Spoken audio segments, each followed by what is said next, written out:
Hey guys, and welcome back to my channel. My name is Riri, and you are now locked in to Unlearn That. In today's series, we're going to be unlearning and learning some things about the soft girl era, and also going over some things that you can do to step into your soft girl era and just become the best version of yourself. Like, that's what it's all about. If you're interested, throw on something comfortable, get your favorite drink, and have a seat, because this is going to be a good time that you will not want to miss. Stay tuned.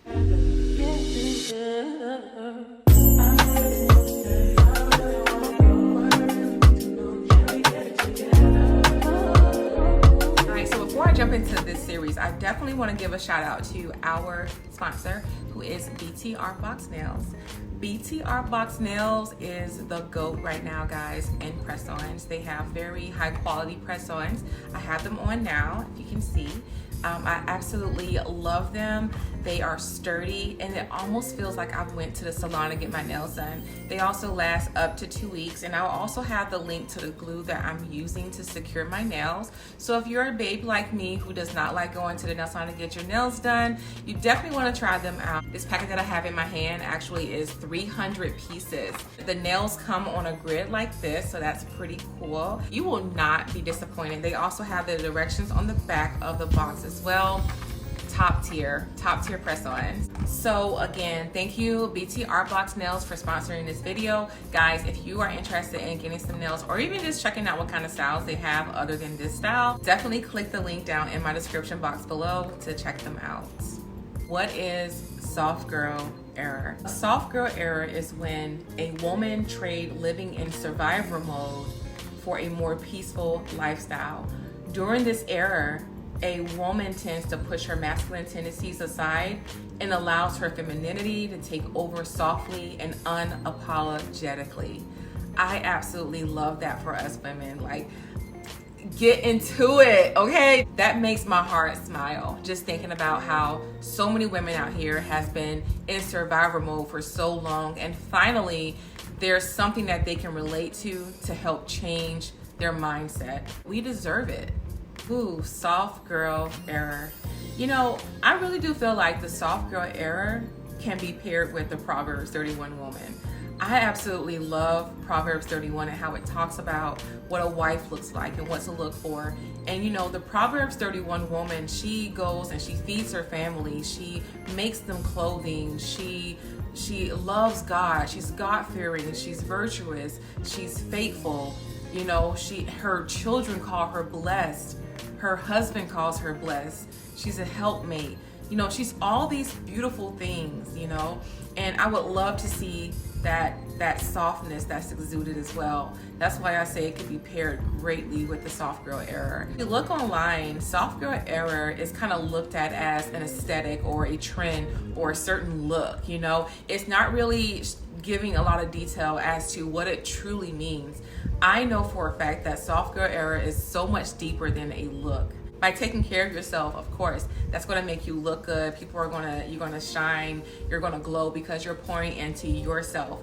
And I also love the fact that you can be in your soft girl era and still provide for your family, still make money, still be a hard worker. But it's all about what you do with your free time and how you pour into yourself and give back to you. That is what the soft girl era means. So let's get into it. So guys, if you see my lighting change, that's because the sun just don't want to be out today. It's kind of like it's going behind the clouds, and I think it's going to rain. So I have my ring light here to kind of give me some extra lighting. So sorry about the fluctuations in lights. So let's start with the first tip on what you can do to step into your soft girl era.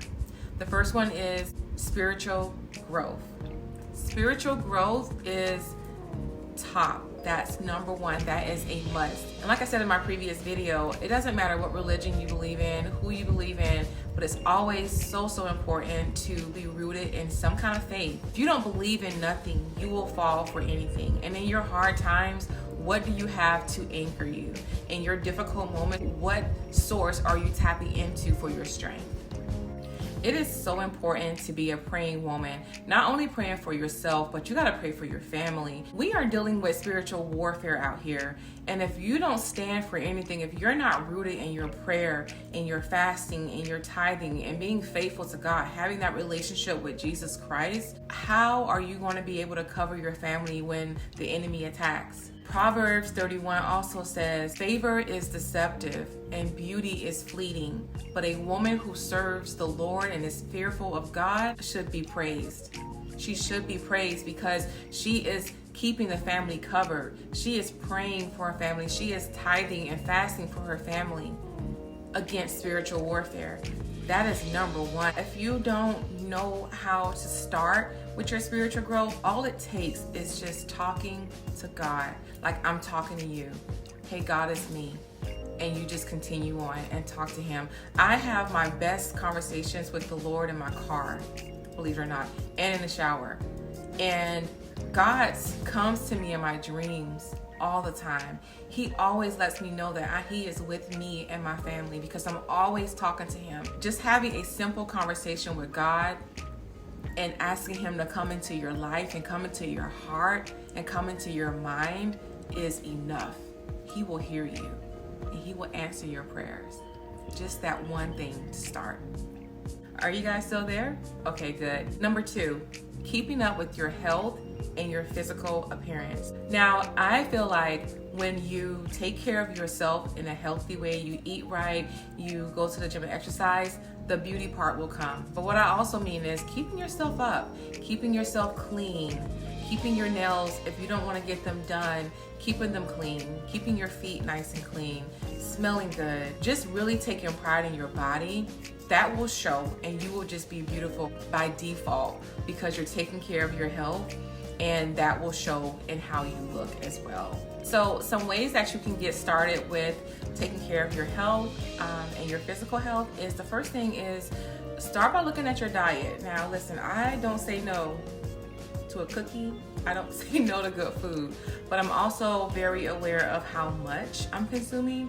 And I try to also incorporate greens in my diet. I try to fast. I try to do things to help, kind of add balance to how I eat sometimes. Another good thing is self-care. And self-care for me is at-home facial or a little at-home spa day, a nice long shower. Going to bed early is self-care. Being able to just love on yourself and pour into yourself in your private time is so important. Another thing that you can do to, assist with your health is hydrate. It always surprises me when I hear somebody say that they don't like water or they don't drink water, because then I'm looking like, well, then how are you hydrating? You can just get a gallon of water and just every hour take a big gulp of it. That's a start, but it's so important to hydrate yourself. That is something that I think all soft girls should do. One more thing you can also do to add to your physical is get in the gym. If you can't get in the gym and you're not ready for that level of fitness right now, go for a walk, get sun. Okay, start somewhere. You have to start where you are, and then as you begin to grow at the thing that you're starting, you're going to only be motivated to do better and to do more. When you start seeing those results and you start to feel really good, you're going to want to progress. All right, and that's the goal. We want to become the best versions of ourselves, and you have to honor your body by taking care of it so that it can take care of you. Number three is something that I had to learn to do. I'm such a strong woman, right? And number 3 is accepting help and accepting compliments. Ladies, I cannot stress to you enough how much men do not like when they compliment you and you go, oh no, I don't. Just say thank you. I had to learn that. I don't know why that was so hard for me at some point in my life. I just felt like I would have to say, oh no, this whole thing, or, and versus just saying thank you and genuinely accepting the compliment, because there's going to be a time in your life where no one's going to compliment you. So accept all the compliments you can while you can, okay? The next part of that is accepting help. If you need help with something, and someone's offering to help you. A guy offers to take your bags to your car, or someone offers to, assist with your lawn, or whatever type of help may come your way and you feel you need it, accept it. Accept it. That's your blessing. And when you reject help and you say, no, I'm good, I don't need it, you're just telling the universe to not send you any help at all. And when you really need it and you're looking for it, you won't be able to find it. So find in your heart to accept those things like help. Trust me, I understand if you've been doing it on your own for so long, right? And someone comes into your life and offers to help. If they're offering to help and you can tell that their intentions are pure and it's not to hurt or harm you, they just genuinely want to be there to assist in any way possible, let them. You stand back and you allow them to help you. That is God's blessing for your life. You don't want to reject God's blessings, do you? No. So a part of being a soft girl, a part of being a soft woman, and being in your femininity is allowing people to help, all right? You don't have to do it on your own, especially when God sends you help. Allow it, embrace it. It doesn't come overnight. You will have to probably teach yourself to allow people to help you, and that's okay. Give yourself grace and learn how to accept help when it comes. Number 4, guys, this one is a good one, and that is not allowing just anyone access to your life. I'm talking about family. I'm talking about friends from way back in the day. I'm talking about even your children. If they get older and they start to come into your life and wreak havoc and bring toxicity and have you, upset and in your feels, be able to know how to let people go when they are no longer serving you. All right? You can love someone from afar and avoid being hurt by what stage of life they're in. Because sometimes people have a way of dragging you into their own personal things, their own personal life experiences. And that's not your ministry. That is not what you're called to do. Lightly deny access and love them from afar. But don't have these friends and these people around you who are sucking the life out of you, all because you want a friend, all because you want company, all because you want, you don't want to feel lonely. I'm going to tell you something. Being lonely is so much better than being around people who bring chaos into your life. All right? I had to learn that. You will have to learn that. But it's so worth unlearning, oh, that's my friend, and learning, well, that's my friend, but my friend is toxic and I can't be around them. All right? That's all a part of stepping into your soft girl era. Number 4 is a great segue into number 5. And number 5 is knowing when to say no. I cannot tell you how many people are yes people. Yes, I'll be there. Yes, I'll do that. Yes. You are spreading yourselves thin. All right? You have to really sit with yourself and be honest with yourself about the time that you have. Okay? And you don't always have to show up and be in everybody's situation. You don't always have to be there. It's okay to say no. You don't always have to take that person here or do that thing. You can say no. Trust me, and there's respect that comes from that. Honestly, there's respect that comes from saying no and not always being readily available for someone. I can truly say that always saying yes, right? Always trying to show up for everyone can cause burnout. And unfortunately, a lot of people have learned the hard way when they're burnt out, when they are down, when they are 4 flats down, and no one comes to help. No one comes to really show them the same amount of effort and love that they showed for them. That's hurtful. That's why I always say, learn how to say no. Hey, I'm busy, I can't make it, I'm sorry. Hey, I wish I could, I can't, I'm sorry. That is okay. But you don't want to spread yourself thin, and then when you're out of commission, no one's there for you. So be mindful of that, okay? That's also, again, exuding feminine energy. Number 6 is a good one. Number 6 is being in the present.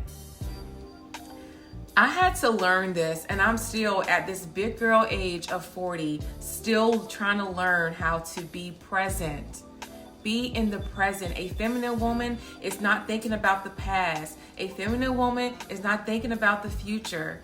She is in the present. She is enjoying the beauties of what this present moment brings.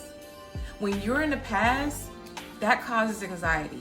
When you're in the future, that causes anxiety because you can't tell the future and you cannot change the past. So it's so important, ladies, to practice being present. Practice enjoying the moments as they happen. All right, so number 7 had me laughing. Number 7 is filter what comes out of your mouth. If you are not speaking life, then what is you doing, sis? All I can say is it is so easy as a masculine woman to just rattle off whatever you want to say. Oh, I don't care. I'm going to say what I want to say. I'm going to tell it like it is, right? But it takes a special kind of power and a special kind of wisdom to just be quiet. It takes a special kind of femininity and beauty to be able to, if you are not saying something that's going to pour into somebody, you're not saying nothing at all. Being quiet is the most powerful response you can give anyone. As a feminine woman, you need to learn how to be quiet. I'm not saying don't say nothing at all, don't talk, don't speak your mind, but there's a way to go about it, right? There's a way to go about talking to people. And that's a great segue into number 8, which is being a good listener. A woman in her soft-era is a good listener. She's able to sit and hear what people are saying. Active listening, okay? Being an active listener and hearing people out is such an amazing trait and characteristic to have. It's very feminine. You will find that when you're a good listener, people will come and just talk to you because they know that they're going to get heard and they're going to be seen. And isn't that what you want in your family and around your peers, is to have them feel that way? Number 9 is lead with empathy. You know, I see a lot of tough women out there and they lack understanding. They lack being able to express their feelings. And it's, you know, it's unfortunate because sometimes it's how they were raised, things they've been through in life, right? But it's so important to learn how to lead with empathy, not only in the workplace. There's a lot of women, there's a lot of boss ladies out there, right, that are managers, that are leading people. But it's also important to bring that in your house. Be able to understand your husband, your spouse, your children, and also be able to articulate your feelings to them as well in a healthy way. That is extremely feminine. It will help attract people to you and they'll want to be around you. Last, but certainly not least, is do not allow your emotions to run you. Emotions are fleeting. Emotions are temporary. Emotions are like visitors. So it's so important that when those emotions come up and those feelings come up, that you pay attention to them, you acknowledge that they're there, but you allow them to pass. And you, as women, we have to really, really try hard to come from a logical place because we are so emotional. We have hormones, we have ovaries, for crying out loud, right? But it's so important to try to learn to gain emotional intelligence and strengthen that area of your life. Strengthening your emotional intelligence will change so much in your life. That will change your whole relationship if you are having those issues in your relationship. But it also will play a role in, you know, and your career. And also different interactions with other people. So it's just so important to pay attention to those emotions, acknowledge that they're there, but know that they are just visitors and they will pass. And try to express yourself when those emotions have left. So that way you're coming from a more logical perspective versus an overly emotional, erratic perspective. All right. I hope that helped. All right, so there you have it, guys. 10 amazing tips and tools that you can put in place today to step into your soft girl era, to step into your soft woman era, to be more feminine. It's okay to take care of your family and be a hardworking lady, but what are you doing for yourself to pour into you? That is the ultimate feminine thing and trait that you want to pick up today. Take care of yourself, love yourself, and just understand that being feminine is not a step down. Being feminine has so much power, okay? So much power, and it brings nothing but good your way. So guys, I hope that you enjoyed this video. Please like, share, and subscribe. And until next time, be blessed.